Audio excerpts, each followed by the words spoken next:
Buenos días, buenas tardes, buenas noches, según el lugar donde te encuentres. Hoy vamos a tocar un tema que está muy bien, que es sobre la planificación del éxito. El éxito se puede planificar a través de la gestión del tiempo. Yo considero que la vida es buena porque te brinda tiempo para vivir. Aunque tengas dedicación y perseverancia, puedes fallar por no planificar, pero el planificar no siempre te hará fallar. La característica más común entre los triunfadores es que tienen sueños, planifican su éxito y toman acción. Dentro del mindfulness hay una herramienta muy poderosa que es la gestión del tiempo. Para triunfar es necesario organizarse, dedica el 80% de tu tiempo a tareas productivas o importantes y el resto a las urgentes. Una buena planificación es la clave del éxito, porque un arquitecto o un ingeniero diseñan planos antes de construir el producto que es sometido a pruebas antes de convertirse en producto final. Todo lleva un proceso. El éxito no nace de la noche a la mañana, sino que es fruto de largas sesiones de aprendizaje, ensayo-error. Y en la medida en que el porcentaje de aciertos se aproxima por encima del 90%, es más probable determinar que nuestras acciones puedan tener éxito.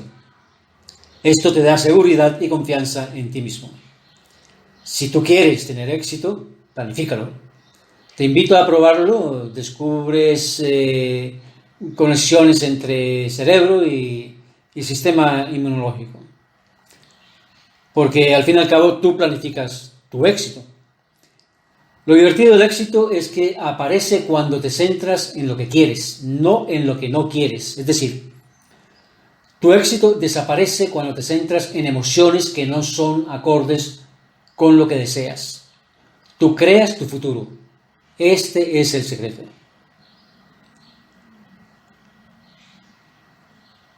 De forma que cuando te sientas bien, te irán bien las cosas. Anímate a probarlo. Ahí es donde radica tu poder. No hay límites. Puedes planificar el éxito sobre todos los niveles, yo que sé, el trabajo de tus sueños, la casa de tu vida. En todo caso, el primer paso es visualizar lo que pides. Tú encargas tu pedido al universo, creer en lo que no ves aún.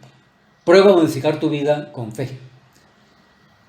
Así es por lo que yo pienso que cuando la mente se centra en cosas negativas que te suceden, acéptalo y luego cambia por imágenes positivas. De lo que se trata simplemente es de visualizar los pasos. Es siempre sencillo añadirlo de nuevo. Puedes crear tu realidad, por ejemplo, considera tu situación actual y comienza a hacer una lista de todas las cosas por las que agradeces. Todo lo que agradecemos permanece. Son agradecimientos enriquecidos, pues al enfocarte en lo que tienes y agradeces, puedes crear diseños ricos de vida abundante muy rápidamente.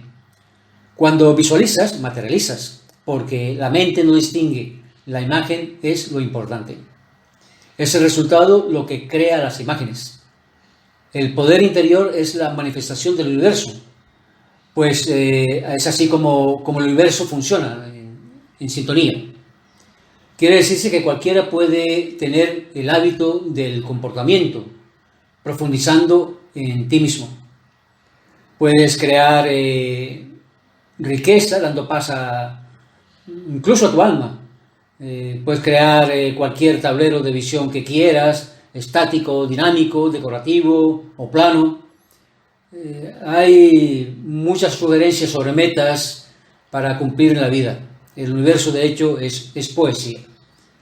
Si quieres, puedes incluso hacer, pues, yo qué sé, meditación universal, ¿no? Porque realmente tú tienes una ventana abierta a la felicidad. Hay científicos de la Universidad Pompeu Fabra que han averiguado mediante estimaciones matemáticas que en el cerebro cada trozo de conciencia e inconsciencia colabora entre si un nuevo estudio permite que el cerebro procese la información. Bueno, algo parecido a los ladrillos de Lego. No sé si me hago entender. Los ladrillos de Lego puedes mover, puedes interactuar. Pues el cerebro es el encargado de integrar toda la información recibida por los órganos sensoriales y organiza una respuesta. Así, por ejemplo, ¿qué te diría yo? La retina procesa la información visual al convertir la luz percibida en señales electroquímicas. La retina tiene alrededor de, diría yo, unos 100.000 millones de células sensibles a la luz. Por tanto, las imágenes de la retina contienen una cantidad enorme de información que el cerebro controla y regula. El cerebro no solamente controla y regula esta información, sino que también controla las acciones y regula las funciones corporales, como la respiración, el ritmo cardíaco y otros procesos autónomos como la digestión y la presión arterial mediante el tronco encefálico. Ahora bien, ¿cómo imprimimos información en nuestro cerebro? Hablamos de los impactos cerebrales. Pues antes se creía que la inteligencia venía ligada al entendimiento de las matemáticas y la lógica. Ahora sabemos que nuestro cerebro reconstruye la realidad, trabaja en modo automático y además se engaña a sí mismo constantemente. El contacto con la naturaleza despierta en ti la esencia de tu vida. Pruébalo. Esto significa que nuestro cerebro tiene una capacidad clave para medir la cantidad de información que potencialmente podría ser almacenada en las conexiones sinápticas. Hay una herramienta dentro de esas conexiones que se llama insertador. Es lo que yo considero una herramienta insertador. Lo explico someramente. El tronco encefálico, que se divide en bulbo raquídeo, protuberancia y mesencéfalo, es una herramienta que inserta la conexión del cerebro con el resto del cuerpo a través de la médula espinal. Ahora bien, el cerebro humano, como capitán del barco, pesa entre 1.300 y 1.400 gramos, no kilos, gramos, ni toneladas, gramos. Mide 14 centímetros de ancho, 13 centímetros de alto, 14 por 13, ya te puedes imaginar, y tiene una longitud de 17 centímetros. Calcula, 14, 13 y 17 centímetros. No llega ni a 20. El volumen del cerebro es de aproximadamente 1.350 a 1.500 centímetros cúbicos. Es decir, si mide 14 centímetros de ancho, 13 centímetros de alto y una longitud de 17 centímetros, alberga un volumen de hasta 1.500 centímetros cúbicos. O sea, 1.500, entiendo yo, multiplicado por 3. Es decir, si extendiéramos la corteza cerebral, solamente la corteza cerebral, tenemos el cerebro trienio, pero de este cerebro trienio solamente la corteza cerebral. Si esta la extendiéramos, es decir, la superficie del cerebro, pues mediría 2 metros cuadrados. El funcionamiento del cerebro se basa en el concepto de que la neurona es una unidad anatómica y funcional independiente, integrada por un cuerpo celular del que salen numerosas ramificaciones llamadas dendritas, capaces de recibir información de otras células nerviosas y de una prolongación principal como es el tronco encefálico. Ese es el espíritu que subyace tras el insertador, el tronco encefálico, en cuya base se sitúa el bulbo raquídeo, que funciona como enlace entre el encéfalo y la médula espinal. Como parte fundamental del encéfalo y del sistema nervioso central, el cerebro se encarga de, ¿cómo te diría yo?, de controlar, y no solamente controlar, también regular la mayoría de las funciones del cuerpo, pero también de la mente. Ojo con eso. El cerebro puede controlar la mente. Entre estas, las funciones cognitivas superiores, como la memoria, puede controlar la memoria, el aprendizaje, puede controlar el aprendizaje, la percepción, puede controlar la percepción, y las funciones ejecutivas. Hay una zona ejecutiva de Cunlin. El cerebelo procesa la información proveniente de otras áreas del cerebro, de la médula espinal y de los receptores sensoriales, con el fin de indicar el tiempo exacto para realizar movimientos coordinados y suaves del sistema músculo-esquelético. Aquí tienes yo diría, podría facilitarte una breve lista de lo que actualmente puedes encontrar pues ahí, ¿no? en el área que estamos tocando. El hipotálamo, el encéfalo, el tronco encefálico, los dos hemisferios, la amígdala, la ínsula, dejémoslo ahí. Comencemos por esta última, por la ínsula. La ínsula es una porción de la corteza cerebral que está plegada en una zona entre el lóbulo temporal y el lóbulo frontal, mientras que el núcleo estriado está localizado cerca en el cerebro anterior.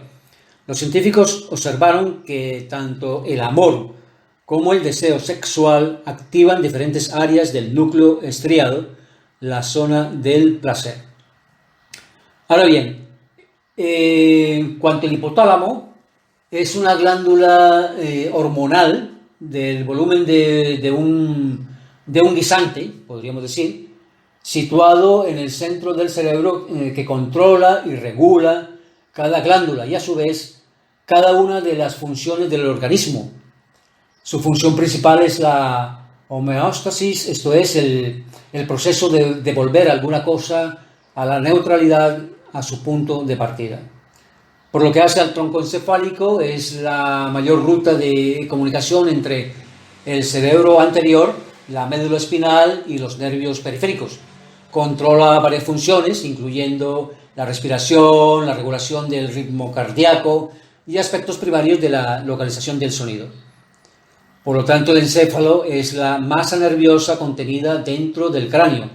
Está envuelta por las meninges, que son tres membranas llamadas dura madre, pia madre y aracnoides. El encéfalo consta de tres partes más voluminosas: el cerebro, el cerebelo y el bulbo raquídeo, y otras más pequeñas.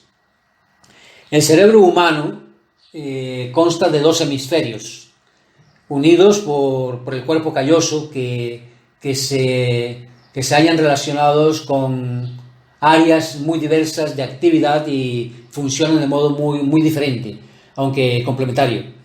El hemisferio cerebral izquierdo, tomando referencia del individuo, no del observador, no, del individuo, el hemisferio cerebral izquierdo controla la capacidad de hablar y entender el lenguaje, así como el razonamiento del pensamiento lógico, la capacidad de análisis y la escritura, y asimismo los movimientos del lado derecho del cuerpo. Al propio tiempo, el hemisferio cerebral derecho, desde la perspectiva del individuo, controla los movimientos del lado izquierdo del cuerpo y los músculos en general. Está orientado a las matemáticas. Siempre se ha pensado que la creatividad dependía del hemisferio derecho del cerebro, pero un nuevo estudio ha determinado que en realidad depende de la comunicación de ambos hemisferios a través del cuerpo calloso. Y por último, la amígdala. La he dejado de último porque es bastante interesante. La amígdala, vamos a hacerlo más esquemático, es nuestra defensa emocional, para entendernos. Es la estructura más importante dentro del sistema límbico. Es la que guarda y maneja nuestras emociones más irracionales. Es en esta parte del cerebro en la que se genera la defensa contra los peores sentimientos que tenemos los seres humanos: el miedo, la ira, la tristeza. Ahora bien, ¿cómo edita visualmente el cerebro? Si bien la córnea contiene una cantidad enorme de información, también podemos ver con los ojos del corazón, con los ojos del alma, todo lo que se desarrolla en nuestro mundo interior. ¿Cuál es tu diálogo interno? Es decir, ¿te cuidas, te mimas, eres amable contigo, cuidas tus pensamientos? ¿Cuál es tu propósito de vida? ¿Cuál es tu visión? El lugar exacto donde se origina el amor. En principio, el amor, como el éxito, tiene muchas connotaciones. Podemos hablar de un amor platónico, del amor a Dios, del amor a los seres humanos, del amor a la cultura, del amor a la civilización, del amor a ti mismo, entre otros. Y hablamos del éxito en sus acepciones cuando lo equiparamos al éxito social, al éxito empresarial, al éxito financiero, al éxito personal, al éxito profesional, más uno y otro tiene su esencia en el ser. Pues no todo no se puede tener sin hacer. Al igual modo que no se puede hacer sin estar vivo. Del mismo modo que el ser humano, que antes de ser humano es ser, es esencia.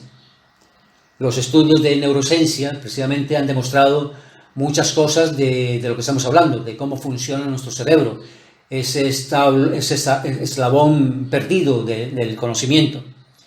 Según los científicos de la Universidad de Concordia, en Canadá, se demostró que el amor está en la misma zona donde se origina el deseo sexual, pero ambos están separados. El amor activa una zona llamada núcleo estriado.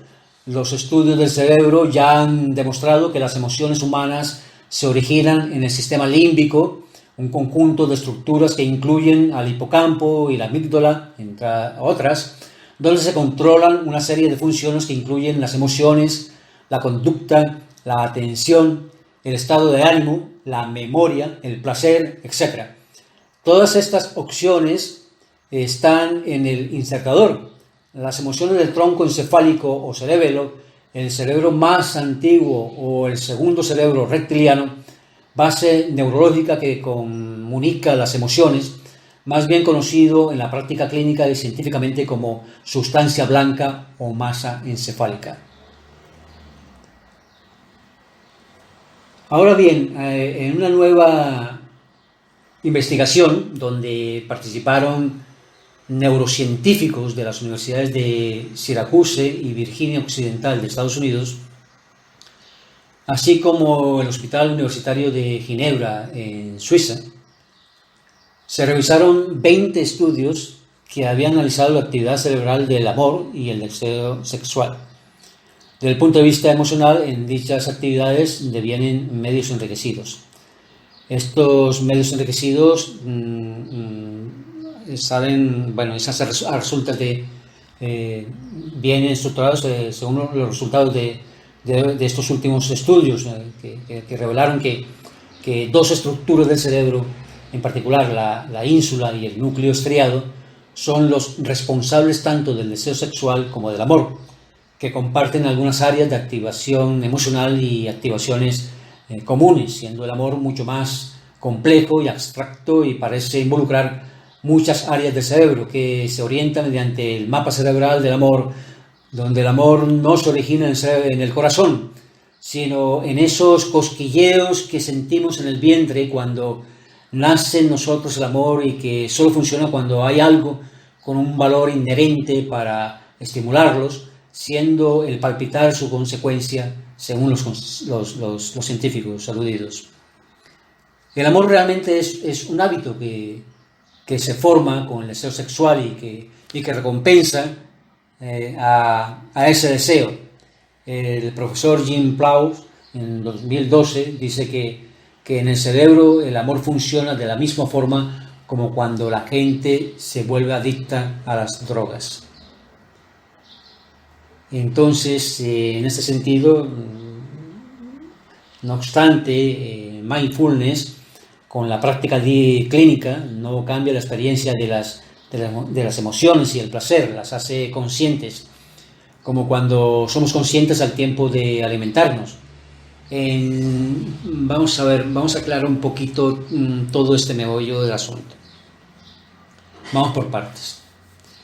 En primer lugar, en psicología positiva, el mindfulness y otras muchas corrientes actuales nos dicen que en gran parte nuestra felicidad no depende de nuestra marcha o ida del cerebro hacia el pasado o el futuro mediante la imaginación, sino en recuperar la sensibilidad de nuestra marcha en el ahora de forma amable, invitado y centrado en nuestra respiración por un espacio de 45 minutos.